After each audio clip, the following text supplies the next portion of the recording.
I was sitting upright in a hospital bed I didn't remember getting into, staring at the beeping monitor like it might explain why my hands looked so old. The fluorescent lights above buzzed softly. There was a dry ache in my throat. My fingers, swollen and pale, trembled as I gripped the thin hospital blanket. Everything around me felt off, sterile but blurry, like I'd landed in someone else's memory. Then the door opened. A woman walked in, maybe mid-60s, hair permed and dyed the exact shade of chestnut I used to wear when I still remembered to dye it. She was wearing my favorite sweater, cream with the little bluebirds stitched on the shoulders, and humming Moon River, like it was a lullaby. My heart didn't drop. It plummeted. Because the woman in the doorway was me. Or at least she was pretending to be. She smiled like she'd just returned from grabbing lunch. "You're awake," she said, walking over like she belonged there. "We weren't sure if you'd come back to us, Addie." My name. She used my name. I blinked hard, trying to make sense of it. Who are you?" The smile faltered. "It's me, Han, your sister, June." But her eyes said something else. A flicker, just a split second of panic before she masked it again with that syrupy calm. I hadn't seen June in almost 15 years.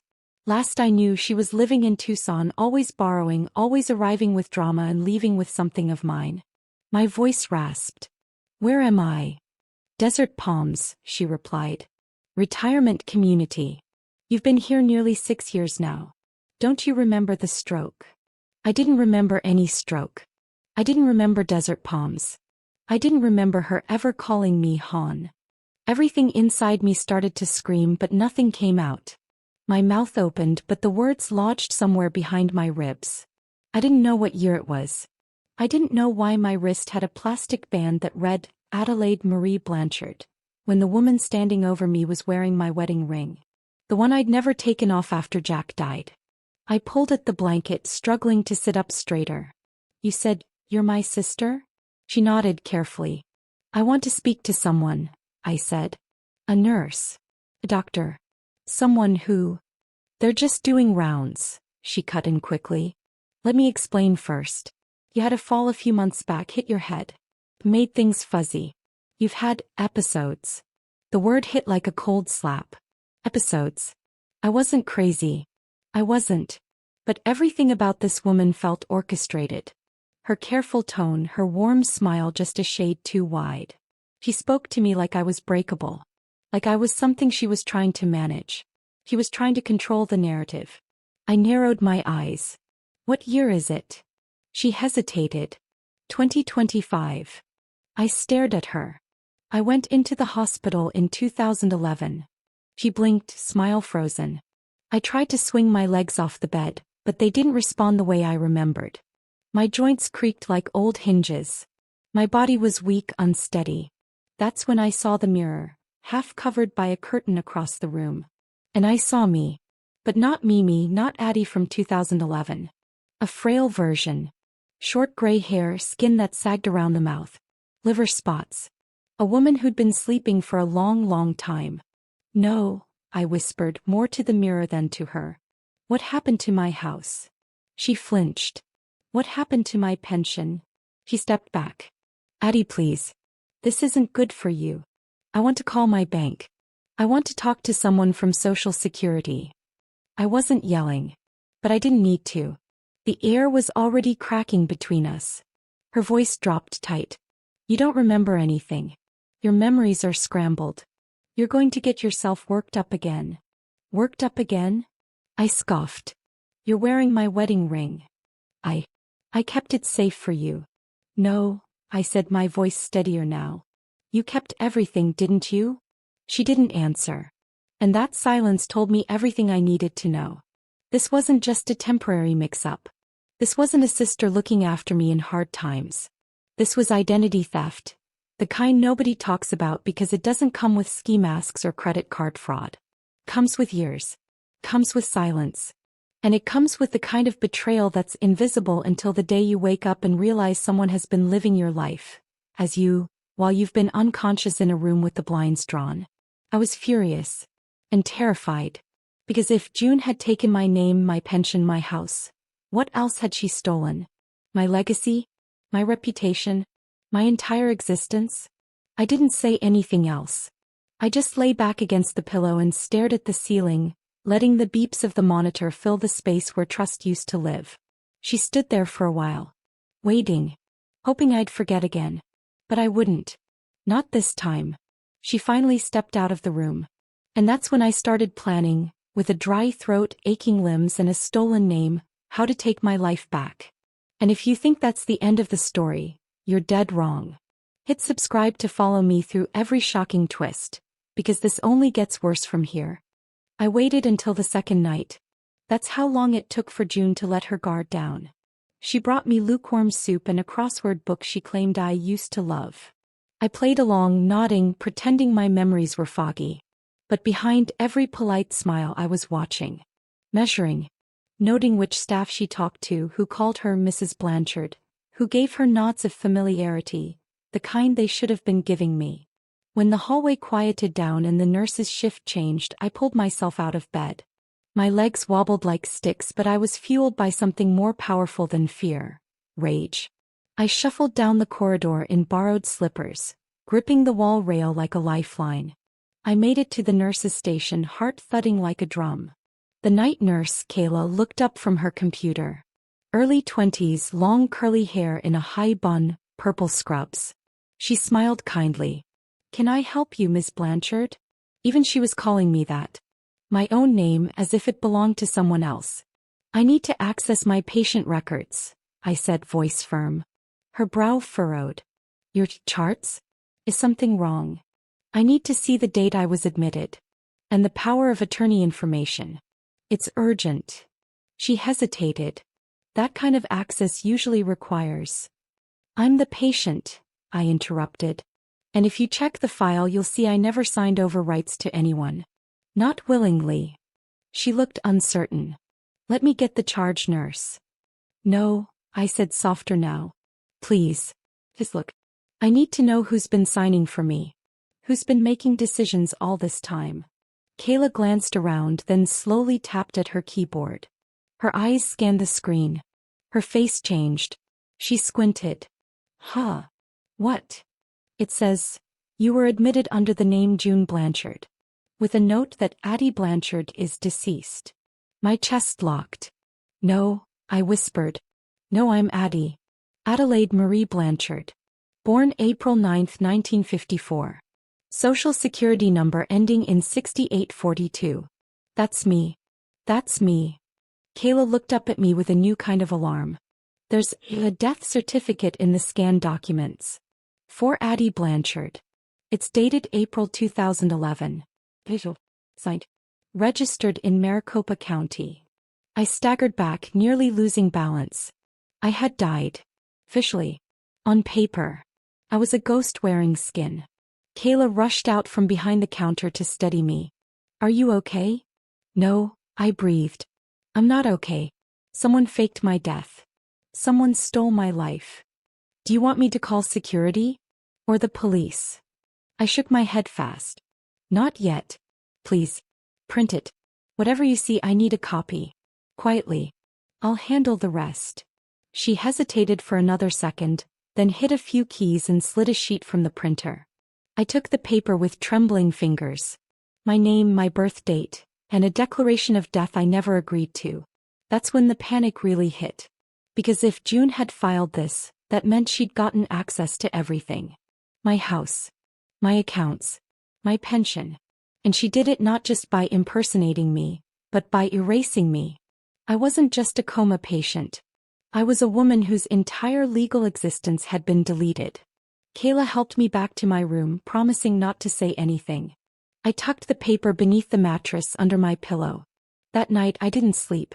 Instead, I stared at the ceiling, running through everything I remembered about 2011. The fall on the porch, the sudden dizziness, the ambulance ride. Then nothing. Blackness. If I'd been in a coma, then she must have seen an opportunity. My next move had to be careful. I waited again, 2 more days of playing the part. Letting June feed me bad tapioca, smile like she was Florence Nightingale. But now I paid close attention to every word she said. "You always loved this place," she murmured once, fluffing my pillows. "I don't remember it," I said carefully. Feels too beige. She chuckled, but her fingers twitched slightly. Well, it's been home for years now. Whose home? I wasn't stupid. She'd lived here, in my apartment as me. Signed leases. Voted in elections. Probably even dated. Walked through the halls as Adelaide Blanchard while I wasted away behind some privacy curtain. I wondered if she visited me in the beginning, if guilt brought her by, or if she made the choice quickly, detached and strategic. June had always wanted the easy road. Charm, not hard work. She flunked out of 2 colleges, bounced between temp jobs and drained our parents dry before they passed. And now somehow she'd gotten away with it. Until I woke up. I decided I needed to find someone outside. Someone who remembered me. Someone who could confirm that Addie Blanchard was very much alive. So I asked June one morning, "How's the old neighborhood? Does Sylvia still live across from me?" He stiffened. "Sylvia passed," she said. "Cancer. 5 years ago." I stared at her. "Really? That's strange. I dreamt she was still walking her beagle. Barkley, right?" "No," she said too quickly. "Baxter. The dog was named Baxter." I smiled. Guess that was wrong. It had always been Barkley. She didn't even remember my neighbor's dog. The lie was slipping. That afternoon when she went to the gift shop, I called the front desk pretending to be her. I asked them to patch me through to my old contact, someone from billing. When the man picked up, I said plainly, "This is Adelaide Blanchard. I need the name of the person listed under power of attorney on my file." He paused. "That would be Adelaide M. Blanchard." My stomach turned. "Can you confirm her address?" He read off my own home address. I ended the call and sat there with my fists clenched. He hadn't just used my name. She had become me. And worse, the world had gone along with it. Subscribe now to see what she whispered when she thought I was dying, and why she planned this betrayal for years. The brain is a funny thing. Sometimes it forgets your wedding day but remembers the smell of your sister's perfume when she hugs you for the last time. I don't know what unlocked the memory. Maybe it was the scent of talcum powder on a nurse's skin. Or the echo of wind rattling my window blinds that night. But suddenly I was back on the porch. It was dusk. The cicadas were screaming like they do in early Arizona summers, and June was standing under the porch light with a cigarette she hadn't asked for. That was the night before my fall. My last night before the coma. She'd shown up unannounced, again, holding a beat-up duffel bag and wearing smeared mascara. "Just for a few days," she said like always. But this time I'd said no. Not because I didn't love her, but because I was tired. Tired of being the older sister who cleaned up after her. Tired of having my medicine cabinet emptied, my credit card borrowed, my boundaries erased. "I'm sorry," I said, trying to sound gentle but firm. "You can't stay here anymore, June." She stood at the edge of my patio, frozen. "Where am I supposed to go, Addie? You're 61 years old. You've had 1,000 chances. It's not my job to fix this anymore." She looked away. And then she said it. Flat and cold. "You don't deserve that life." It stopped me. "What?" "That house," she said. "That pension. The way people look at you like you've done everything right." I stepped forward. "I worked for that. 38 years at the county clerk's office. I didn't get here by accident." She scoffed. "You always had it easier." I laughed bitterly.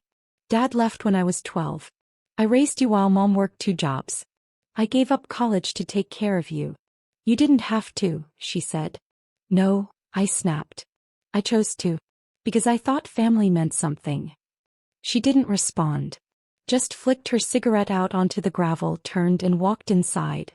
That was the last thing I remembered before waking up in a hospital bed 14 years later.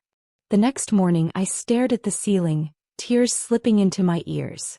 She had told me plain as day. She didn't think I deserved the life I built. The retirement plan, the home, the name I'd signed 1,000 times in hard-earned dignity. And somehow the universe agreed. One fall. One bad hit to the head. And I vanished. The flashback opened a floodgate of memories. Some sharp, others blurred. I remembered holding her hair back after she drank too much in high school. I remembered forging Mom's signature so June wouldn't get expelled after she crashed a teacher's car. I remembered the day our mother died, 1998. June had missed the funeral because she said, "I can't stand all that sadness." That was June. She never showed up for the hard stuff. But she always showed up when something could be taken. Back at Desert Palms, I sat across from a woman living as me, smiling through activities like bingo and chair yoga while wearing my face like a costume. And here's the thing that hurt most. Nobody questioned it. As I was gone. And June had always been convincing when she wanted to be. I watched her charm the staff, talk about my grandniece, and how my Jack died of a heart attack in 2009. Every word pulled from my past like she'd lived it. But she hadn't. She hadn't held Jack's hand as he slipped away in our living room. She hadn't sold the Buick because it reminded her too much of him. She hadn't planted the cactus garden we argued over then loved. That was my life. And she had stolen it. That afternoon, I wheeled myself to the activity room where June was playing Scrabble with the same group she'd clearly been entertaining for years. Their laughter echoed like background music in a sitcom I hadn't been cast in. "Mind if I join?" I asked. June's smile tightened just for a blink. "Of course." She introduced me again as her sister June. I played along. Watched her spell out, "honest," with my old fingers and my old charm. She even mimicked the way I used to press a fingertip to my lips when I was thinking. It was unnerving. That night I called a name I hadn't spoken in over a decade. Laura Reynolds. Laura was my old coworker at the clerk's office. We weren't best friends, but we shared coffee breaks and lunchroom gossip and enough late nights during tax season that she knew me better than most. I used the nurse's landline when June went out to the gift shop again. The number was still in my head. When she picked up, I said, "Laura, it's Addie." A long silence. "Addie who?" "Addie Blanchard. From the county office." Another pause. Then a shaky breath. "Addie, we thought you were dead." "I know," I whispered. "I need your help." I met her in the courtyard the next day. A woman in her 60s with cropped silver hair and disbelief all over her face. "It's really you," she said. "I went to your memorial service." I winced. "There was a service?" "Your sister said you passed after a long illness. She didn't even invite most of us. Just mailed a small notice." I remember thinking it was odd. How did she convince everyone? "She looked like you," Laura said almost apologetically. "And she had papers. Bank letters. ID. I don't know how she did it, but—" "I do," I said. "She waited. She planned. She probably started forging signatures long before my fall." "She emptied your pension," Laura added quietly. "We all thought it went to your niece." I closed my eyes, shaking. Laura leaned in. "What are you going to do?" I looked past the hedges toward the apartment where June sat, living out my golden years like she earned them. "I'm going to take my name back," I said. "Even if I have to prove I'm alive one document at a time. Subscribe so you don't miss what happens when I demand the truth." And she finally tells me why she did it. It was bingo night. And that's how surreal my life had become. I was planning a confrontation about stolen identity, forged death certificates, and 14 years of betrayal, in the middle of a retirement community bingo game. The folding chairs were packed. The crowd was lively for a Thursday. Lots of polyester pants and sun visors, all eyes on the plastic number cage spinning like fate in slow motion. "B12, someone called." Cheers erupted. But I wasn't listening. I was staring at my sister. At the imposter. June sat 3 rows up, wearing my favorite turquoise sweater, a color I'd stopped wearing after Jack died because it reminded me too much of our honeymoon. She clapped for some woman who'd gotten a bingo, smiled like she owned the moment. The nurse beside her whispered something and June laughed. My laugh. The soft, nasal chuckle people used to say made them feel calm. I had to stop her. Not just from living as me, but from erasing me. I waited until the crowd thinned. She was walking back to the apartment when I caught up. "June," I said loud enough for her to flinch. "We need to talk." She turned, expression soft but guarded. "Can it wait? It's late and your energy." "No more pretending I'm confused," I cut in. I remember. I remember everything. Her smile cracked. Just a flicker. Addie. I know you faked my death. I know you've been living as me. I found my death certificate. You filed it, didn't you? She sighed. You're still recovering. I told you you get these ideas sometimes when you're... I stepped closer.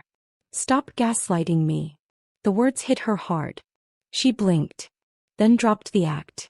Right there under the palm trees swaying against the purple Arizona sky, June let her face fall into something raw. Tired. Like she'd finally stopped holding the mask. You think this was easy for me? She said, bitter. Waking up every day pretending to be someone who always made me feel like nothing? I stared. You're blaming me? No, she said, then corrected herself.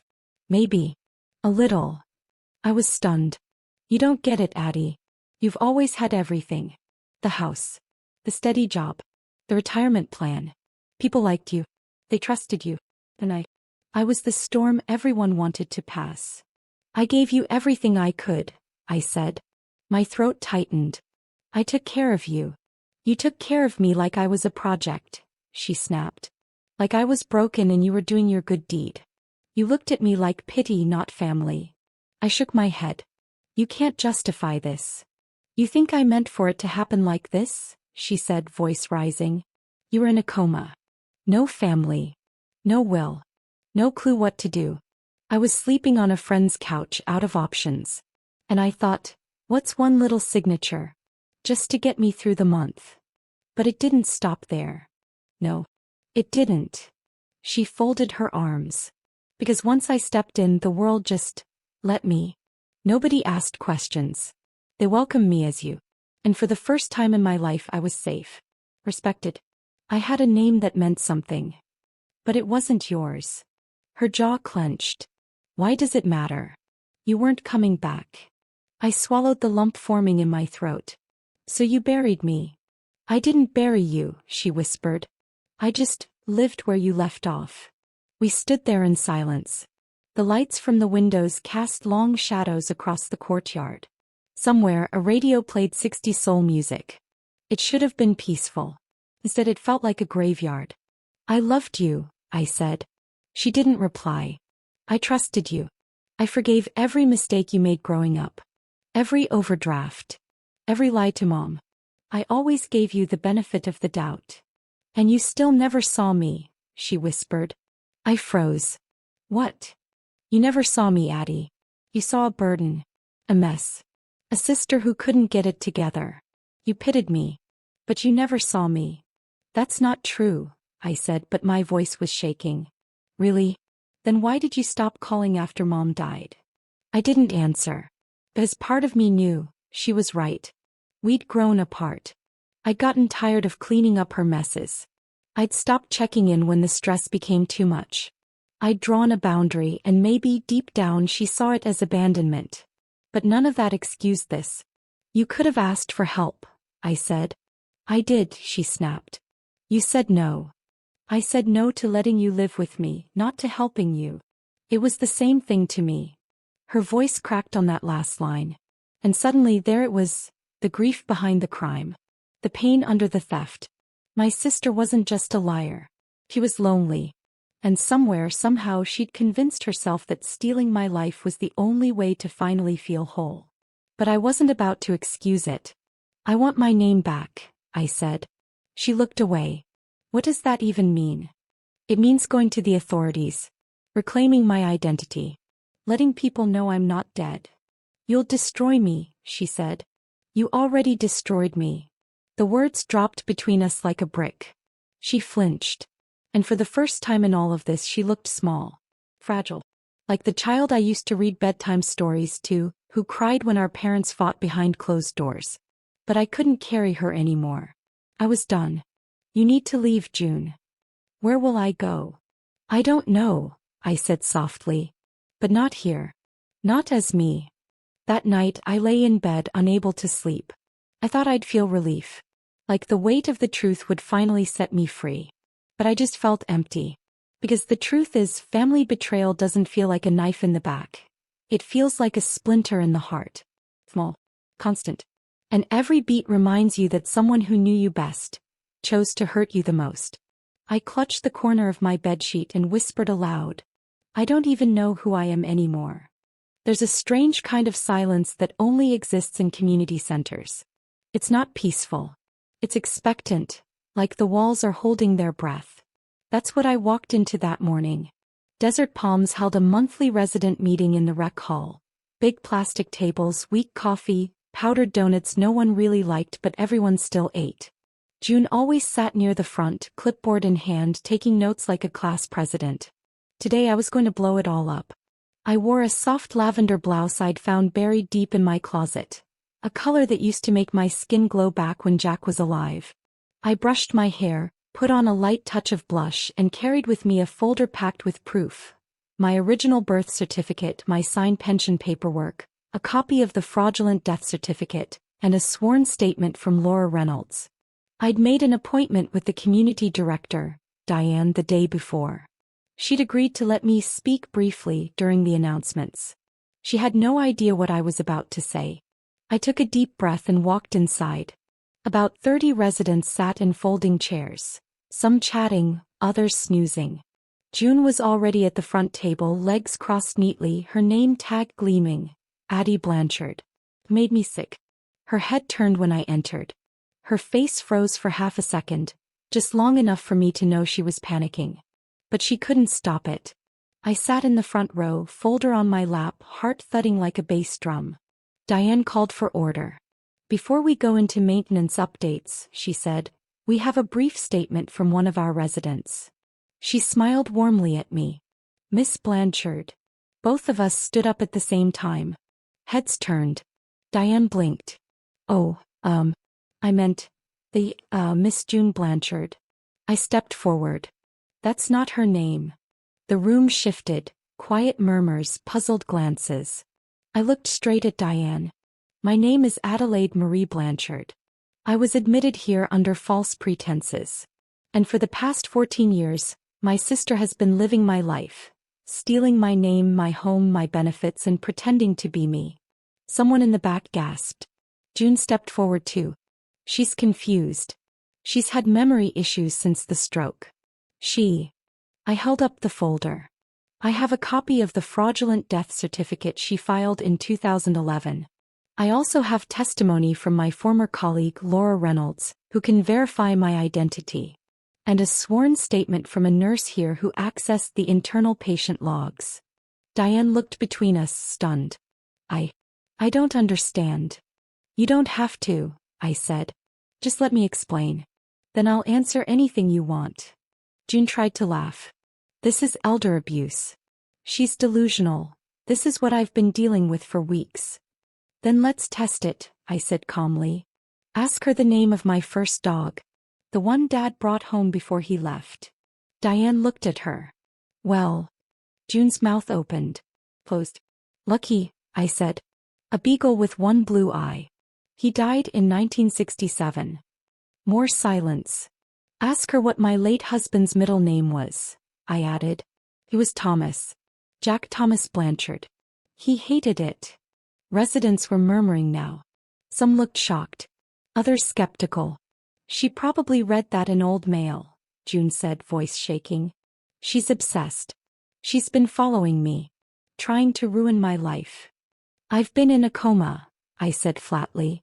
For over a decade. I woke up 6 weeks ago and found my name stolen. Diane finally stepped forward, gently taking the folder from my hands. She flipped through the pages. I watched her eyes widen as she read the date of death, April 19, 2011. I was in a hospital, I said louder now, addressing everyone.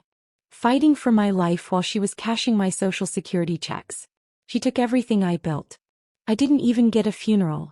Just silence. June looked pale. Diane looked stunned. And the residents? Some stared at me like I was a stranger in a play they didn't remember auditioning for. Then someone in the back said, she's always been Addie to us. That one sentence, 5 stupid words, felt like a bullet. It wasn't just about the paperwork. It was about recognition. Identity isn't just what you're born with. It's what people see when they look at you. And for 14 years they saw her. I staggered slightly, grabbing the edge of the podium. My heart was racing. My chest felt tight. The room swam a little. Someone stood. I think she needs to sit. Diane rushed forward, helping me back into the chair. But I couldn't catch my breath. My hand went to my chest. A sharp pain rippled up my left side. I gasped. I can't. Everything tilted. The room blurred. The last thing I heard was June's voice, soft and trembling. Addie. Then darkness. I woke up in a hospital room. Same beeping machines. Same antiseptic smell. But this time I wasn't alone. Diane was sitting beside me. Hooked, threat. Pale eyes rimmed red. You gave us a scare, she said gently. I tried to speak. My throat was dry. She held up the folder. I read it all. We're contacting the authorities. You were telling the truth. Every word. I nodded slowly. What happens to her? I whispered. She's gone, Diane said. Left last night. Didn't say where. The sheriff's office has been notified. Social Security too. I closed my eyes. Not in peace. Not in satisfaction. Just exhaustion. 3 days later I was discharged back to Desert Palms. This time with my name on the chart. They changed the door plate. Given me a new ID badge. Even offered me counseling. But nothing could fix what had already been lost. I'd missed 14 years of my own life. Friends were gone. My house had been sold. My bank account, nearly empty.